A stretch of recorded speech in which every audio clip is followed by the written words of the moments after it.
অন্তর্বর্তী সরকারের বহুল আলোচিত এক নাম উপদেষ্টা আসিফ মাহমুদ সজীব ভুঁইয়া। এরই মধ্যে দুর্নীতির অভিযোগে ছাঁটাই হয়েছেন তার সহকারী ব্যক্তিগত সচিব। আলোচনায় এসেছেন বাবার ঠিকাদারি লাইসেন্স নেয়ার কাণ্ডে। ঢাকা দক্ষিণ সিটি কর্পোরেশনের মেয়র পদ নিয়ে ঘটিয়েছেন তুলকালাম। একবার বলেছিলেন কুমিল্লা ৩ আসনে নির্বাচন করার ইচ্ছা নেই, এবার সেই আসনে জনসভা করাচ্ছেন তিনি, উদ্দেশ্য নির্বাচনে অংশগ্রহণ। আমরা মোট 5 জন আমাদের উপদেষ্টা সাহেব আমাদেরকে ডাকাইল বিভিন্ন রাজনৈতিক প্রেক্ষাপট নিয়ে।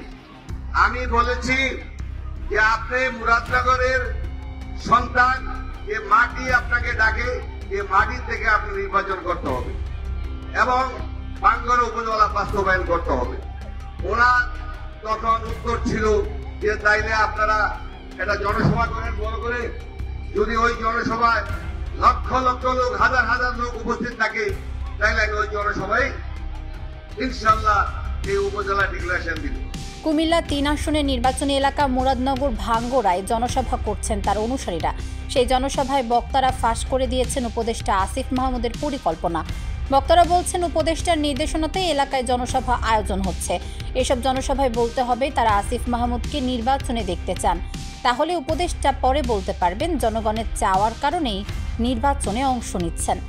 এই উপলক্ষে আমরা 10টা ইউনিয়ন, বাঙ্গরার 10টা থানা, 10টা ইউনিয়নে আমরা 10টা জনসভা করতেছি উৎসাহ উদ্দীপনা দিয়ে, যাতে আমরা চূড়ান্ত জনসভা বাঙ্গরার মাঠে করতে পারি।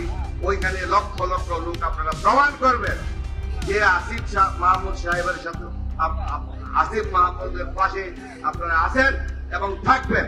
এবং ওইখানে আপনারা সবাই, এখানে যদি 1000 লোক হয়ে থাকে, আপনারা সবাই 1জন 5 জন করে নিয়ে যাবেন ওই মিটিংয়ে, নিয়ে 5000 লোক নিয়ে যাবেন এই আন্তর্জাতিক ইউনিয়ন থেকে। নিয়ে আপনাদের দাবি থাকবে যে বাঙ্গরা উপজেলা বাস্তবায়ন করতে হবে এবং মুরাদনগর উপজেলা থেকে আপনার নির্বাচন করতে হবে। এই 2টা দাবি যদি করেন, ইনশাআল্লাহ আমার বিশ্বাস আসিফ মাহমুদ ভুঁইয়া সাহেব এই মুরাদনগরের সন্তান হিসেবে আমাদের সেবা করার জন্য উনি মুরাদনগরে নির্বাচন করবে। উপদেষ্টা হিসেবে দায়িত্ব গ্রহণের পর থেকে আসিফ মাহমুদ সজীব ভুঁইয়ার রাজনৈতিক নজর ছিল তার নিজ এলাকা কুমিল্লার মুরাদনগরকে ঘিরে। বিভিন্ন গণমাধ্যমের রিপোর্ট এবং স্থানীয় সূত্রে জানা যায় তিনি এবং তার পরিবার আগামী জাতীয় সংসদ নির্বাচনকে সামনে রেখে এলাকায় নিজেদের রাজনৈতিক প্রভাব বিস্তারের চেষ্টা করছিলেন।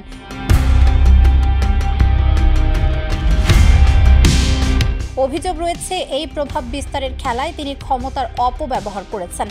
তার বাবা বিল্লাল হোসেনের বিরুদ্ধে উঠেছে গুরুতর নানা অভিযোগ। স্থানীয় আওয়ামী লীগের সাবেক প্রভাবশালী নেতাদের সাথে নিয়ে নিজেদের বলয় তৈরির চেষ্টা করেন তারা।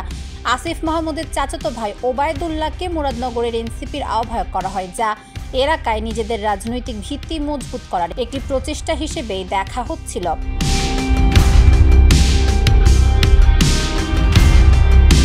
কিন্তু তার এই চেষ্টা বিতর্কমুক্ত ছিল না। তার বিরুদ্ধে সবচেয়ে গুরুতর অভিযোগগুলোর মধ্যে আছে সরকারি অর্থ ঢালাওভাবে নিজের এলাকায় বরাদ্দ দেওয়া, অন্য এলাকাকে বঞ্চিত করে মুরাদনগরের রাস্তাঘাট উন্নয়নের নামে বিপুল পরিমাণ অর্থ বরাদ্দ করে স্থানীয় সরকার বিভাগ। এই উপজেলার প্রতিটি মসজিদ মন্দিরে দেওয়া হয় নগদ অনুদান, যা অন্য কোনো জেলা বা উপজেলার মসজিদ মন্দির পায়নি।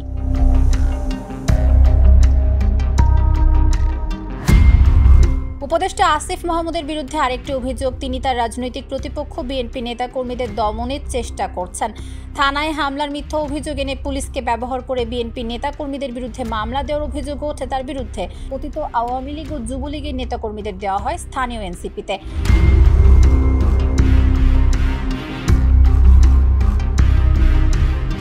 তবে হঠাৎ করে 2025 সালের আগস্ট মাসে আসিফ মাহমুদ সাংবাদিকদের জানান কুমিল্লা 3 আসনে তার নির্বাচন করার ইচ্ছা নেই। তার সেই কথার নেপথ্য কারণ ছিল কুমিল্লা 3 আসনের রাজনৈতিক বাস্তবতা। সেই বাস্তবতার কেন্দ্রে রয়েছেন কাজী শাহ মোফাজ্জল হোসেন কায়কোবাদ। তিনি বর্তমানে বিএনপির কেন্দ্রীয় ভাইস চেয়ারম্যান। আগামী সংসদ নির্বাচনে এই আসনে মনোনয়নের জন্য তাকে গ্রিন সিগন্যাল দিয়েছে বিএনপির হাইকমান্ড।